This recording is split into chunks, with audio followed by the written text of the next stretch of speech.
Good afternoon, everyone, and welcome to Grafton Minute by Minute, a news magazine that features people and events in and around the town of Grafton. I have a guest in studio. Her name is Alex Salcedo, and she is the grant manager for the e-bike program, and she's our guest in studio. How are you today? Pretty good, Bob. How are you? I'm well. So, a lot of people know what e-bikes are, but how does this program expand out to include the city or the town of Grafton? Yeah, well, thank you for inviting me. It's a pleasure to be here. And we started the first phase of the program in 2022. These are funds that come from the Clean Energy Center. And MassBike is a nonprofit organization that advocates for safe cycling in Massachusetts. And we started the phase in 22 and deploy bikes until 2023. And we heard the great news in 2023 that we were going to be awarded more funds for more bikes. So this time we decided that we needed to include more communities. And we said, okay, Worcester County is very big. Where are we expanding? And we decided that we were going to do the neighboring towns in Worcester. So, of course, that includes Grafton, and part of the reason why I'm here. I'm not very familiar with Grafton, but thanks to this, I'm getting to know Grafton, and excited that we're going to be recruiting participants from Grafton. And the idea is that this program will provide an alternate and reliable mode of transportation for residents of the town of Grafton. Okay, so to be clear, for me to understand, we're not talking about the types of bikes that one would rent in a major city that a tourist would use to get around town. We're talking about a full-size electric bike, correct? Correct. Okay. And then if I was fortunate enough to take delivery of one of these bikes, how do I charge it? Yes, so thank you for allowing me to explain this program. People who get selected, they are going to provide data for X amount of months. I think for this second phase, we're going to do it a minimum of 6 months. And then people are going to own the bikes. They provide data for 6 months. They participate in bike rides. I think it's 2 or 3 bike rides during the first 6 months to a year of the program. And then they will become owners of the bike. So that's the beauty. There's not renting. It's not leasing. They become owners of the bike the moment that they get selected and they get the bike. How do we charge an e-bike? I wish I had brought my e-bike. I was hoping you did. I know. I was tempted, but then I said, maybe I just have to go by car this time. But I'm happy to come back and show you the e-bike. It looks like a regular bike, and you charge it like the way you charge your phone. For example, you can, in the bike that I have, it provides around 40 miles. It could be a little less or more depending on the assist. Worcester obviously has a lot of hills, so maybe the charge will last 30 instead of 40 miles, but it charges just like a phone. You put it to charge, it lasts probably to charge it is about 3 to 4 hours, and then you're good to go for 40 miles. 3 to 4 hours for 100% power. Correct. And the beauty is that it looks like a regular bike. Like you are confused that if you don't really look at the bike, you don't realize that it has a motor inside and that it has the ability of climbing hills or pedal for you at some point, or assist, because it doesn't pedal for you. You still need to pedal, but it assists when you are getting tired. So we believe that e-bikes are the great leveler, because as we grow older, we are going to have problems with mobilities. So this allows us the opportunity to travel farther and do it in a safe and without sweating as much as we do with a regular bike. Interesting. So there are pedals on the bike. Yes. and I have to pedal, Yes. and I can't just let the bike do its thing. I have to participate. Correct. Okay. Yes. So it's what the e-bikes that are part of the program are what they are called Class 1. And in Class 1, the right way of thinking of them is that they are pedal assist. So they give you an assist, they give you some help, but if you don't bike, the bike won't move. You will get some, obviously, inertia, and you're moving, but in order to continue riding, you need to pedal. So it's like, to put it simple, you feel like like a car is pulling you from the front. And when the car stops, obviously you stop. You stop. I guess the example was... No, that's good. I got the picture. So you're based out of Boston? Well, the main office is in Boston. I am based in Worcester. We do not have offices in Worcester. What we do is that we are working remotely. There are 4.5, because one of the staff members is part-time, so it's 4.5 staff members. And I'm in Worcester. There's somebody who is in Northampton, and there's one other person that is close to the East Hampton area. The executive director is in Alston, and there's somebody else who is in the Boston area, the administrative assistant. So the main office is in the heart of Boston, but we are working remotely around the Throughout state. the Commonwealth. And the good thing about Massbike has been around for more than 48 years, I believe, and we cover the state. It's a statewide organization. So that allows us to, whatever town in the state we want to do programming, we can do that. We can go and do it there because we are statewide. So my next question is, would my bike be weatherproof? If I chose to take a ride in a torrential downpour, am I going to have a problem, or what should I be concerned about? Well, that's a very good question. It happened to me last year. I went through the experience, and everybody, I got drenched all over, but I happened to I basically stopped using my car. Now I go to the store. I go and deliver posters for the outreach, the in-person outreach. Actually, yesterday I had a blast going to many different places by bike, which makes sense, because it was the best way to advertise the program.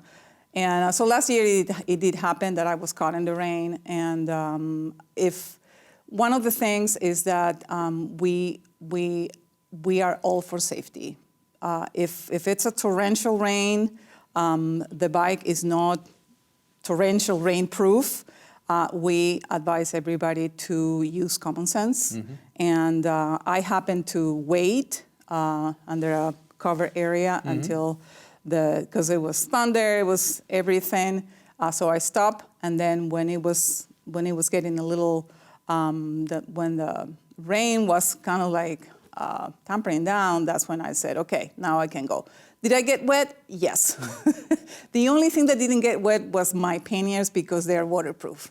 But everything else, including me, got wet, and I discovered that it was safer than I thought. The good thing is that the batteries of the e-bike are completely covered, and they don't present any risk when there's rain.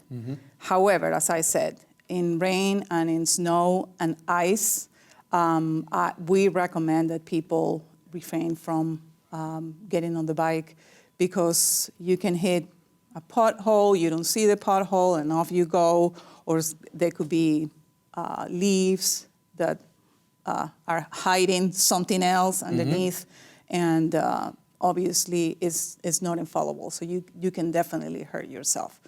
But in my experience, it went fine, because more than anything, I remember that I needed to be cautious. So I cannot stress enough the word safety, because we've been for the first phase, we distributed 98 bikes, and those are 98 lives riding these bikes. So far, we haven't had any fatalities, and we want to keep it like that. More than anything, we are in this promoting cycling, but more than anything, we promote the lives. We want to make sure that everybody is keeping safe, and because there's no replacement for life. Does the user have to sign a user agreement for the vehicle? Yes. So we have two very easy documents. One is a pledge that spells out the responsibilities that the participant gets into, and it's pretty straightforward. When we select the person, we send this documentation in advance so they have time to read what they're getting themselves into, and the other one is a liability waiver, which is a common document for this type of programming. And it protects, obviously, the organization, but it also protects the applicant, or in this case, the selected participant. So we are as transparent as the day is long. We believe that there shouldn't be anything new or anything surprising under the sun, and that's what we do. Every time that we have selected a participant, we make sure that they understand what they're getting themselves into. Sometimes participants or applicants decide that this is not for them after they've been selected, and we respect that. We say, okay, and in the case of the first phase, we had more than almost 1,200 applicants, 1,181 to be clear, and we only had 100 bikes. So it ended up being like we had more people interested in the bikes that we had bikes for. So, which confirms that there's an interest. People do want to find safer and more reliable ways. I happen to use the bus every time I go to downtown, and I can begin to tell you, Bob, now that I have the e-bike, I don't have to wait. The moment I'm ready to go, I just hit the road and go, and when I'm finishing my meeting, I get the bike, I get on the bike, and off I go home. So those are the things that we are hoping that this program promotes. It's not only good because people can save money. We have participants who save, on average, $200 a month in gas money or in transportation. There are others who have lost weight, 30, 40 pounds. They feel better. Mentally, that's the other aspect that biking helps with.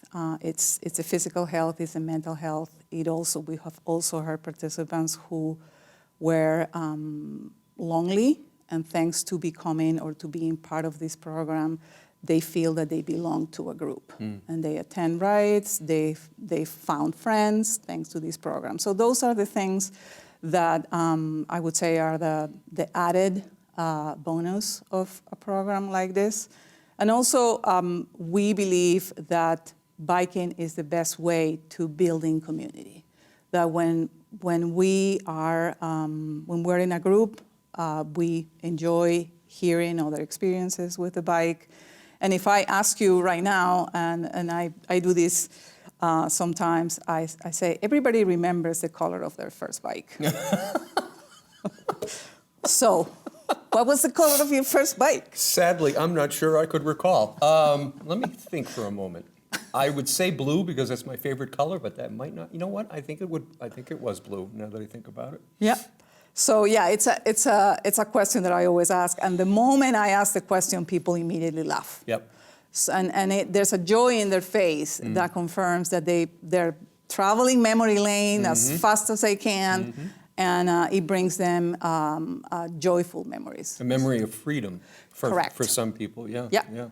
And if I can tell you another thing, thanks to the bike, women started voting in the 1800s. It allows them to be able to go from one town to the next to be able to vote. What a fascinating tidbit. So that's, Wow. So that's the other thing that why the bikes are so important, because it allowed kind of like an equality among men and women in the 1800s. Wow. Should I be using my bike and I have a mechanical or electrical failure? how do I deal with that? Yeah, so thank you for that question. That's very important. The maintenance of the bike is extremely, it's one of the things that we consider the most. All the bikes are deployed, were deployed last year and will be deployed this year with the support of a bike shop. We want participants to establish a relationship with their bike shops. So in the case of this program, we'll be doing the same thing with Landry's bicycles, and because of the extending this second phase, we're going to be partnering with bike shops throughout Worcester County. In the first phase, we had an incredible experience with Landry's, but this time we're going to be partnering with other bike shops. And the idea is that exactly the same thing that the relationship that we develop with our mechanic for our car, we want participants to feel comfortable to go, and every time they hear a sound or they have any type of issue, stop driving, take it to the expert. Because sometimes we feel, oh, this is something that is not important, or I can live with this. We don't want anybody to take any chances. And we tell them the moment they sign up for the e-bike, they're going to get the e-bike, they're going to get accessories. We're going to give them a helmet, we're going to give them a lock, we're going to give them gloves, we're going to give them a pump, and 2 more accessories. But we also are covering a tune-up, an annual tune-up with the bike shop that they choose. And that way, if they have any problem with a bike, they can go back to the bike shop and ask any questions that they have. Let's say, for example, Bill is fortunate enough to get an e-bike and he decides to take it on a mountain trail. Is the bike going to survive? It is going to survive. It's not, it's obviously, we always say that not all the bikes are for all purposes. It could be, it all depends on what type of terrain you have on the trail. But if somebody is adventurous enough to wanting to go on a mountain trail, the best thing that I tell them is ask the bike shop. See what they think. Maybe they can condition your bike. Maybe they can give you better tires. Maybe they can give you some type of advice. I'm not an expert, and I don't claim to be, so I rely on the experts. What I can tell you, Bob, is that if I don't know anything, what I do is that, okay, I don't know the answer, but let me find out. Right. And I go, in this case, I either direct them to the bike shop or I try to find an answer for them. But again, I would never give them an answer that would put them at risk of having some type of accident or a fatality. So when Bill is selected for his bike, how is the bike deployed? Does he pick it up or does someone deliver it? Well, that's the beauty. We deploy all the e-bikes at the bike shops. Okay. Participants, they are notified by email that the bike is waiting for them. We agree with them on the time, the day, and most of the deployments are on weekends because we are respectful that the bike shops that we partner with, they also run a business, and they are doing this at a kind of like extra thing. Sure. So we have to accommodate the schedule of the bike shop, the schedule of the person from Mass Bike who's going to be there, and the schedule of the participant. So what we do is that, why do we do the deployments at the bike shops? Because that way, if somebody needs a different type of seat, the bike shop can immediately condition the bike for them to give them the right seat. If somebody needs a mirror because they have a problem with their neck, they immediately can get a mirror and get it installed on the bike. So that's the reason why. And any questions that they have, the bike shop is the perfect place to ask those questions. And if the bike shop has the solution, you betcha that they're going to find the solution right there, and the person is going to leave with the bike conditioned to their needs. Weight restrictions on the bike? I'm a big guy. Yeah, well, we've had participants who are overweight, obviously, and the other thing is that the moment that we select the participant, we ask them for their height and their weight. And that information is given to the bike shop in advance. So they prepare the bike depending on the characteristics of in this case, of the participant. And believe it or not, bikes come in sizes. They do. Like we do.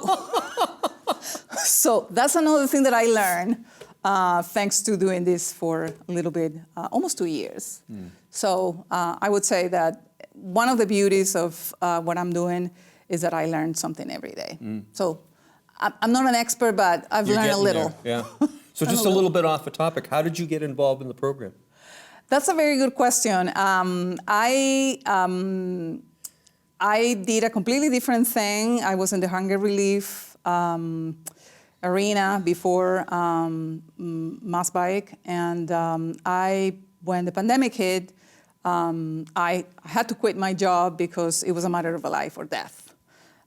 My partner has an underlying condition, and I'm one of those cases that you did not have a choice but quitting your job because I couldn't put my partner at risk. So it took me probably, I'm going to say, a year and a half, and I was like, okay, what is my next? I think we all had that period in our lives with the pandemic that we thought through, okay, what do I want to do next? And it was just, I believe that it was pure serendipity. But at the same time, I also feel that some way, somehow, when I moved to Worcester 14 years ago, I didn't have a vehicle. And my first, guess which one was my first means of transportation? A bicycle. A regular bicycle that I still have at home, and it's blue, by the way.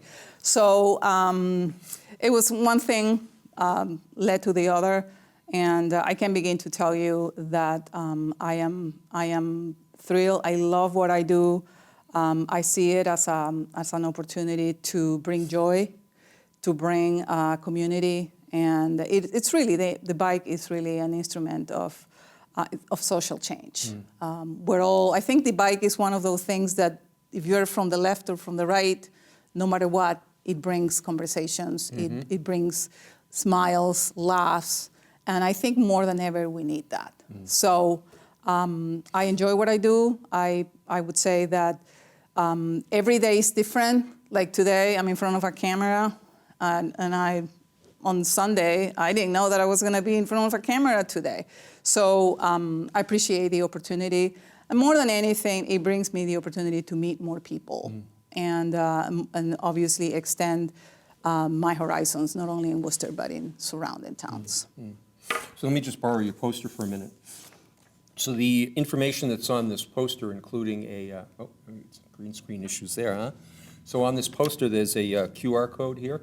And what we'll do is we'll get this image up on the screen with all of the information so that the viewer at home can find out more information about this and maybe even participate. Yep. Thank you for coming in. Thank you, Bob, for having me. It was informative. Thank you. My guest this afternoon has been Alex Salcedo, and she's the e-bike grant manager for Mass Bike. And I learned a lot. I hope you learned a lot at home. Thank you very much. I really appreciate it. Thank you, Bob. Thank you.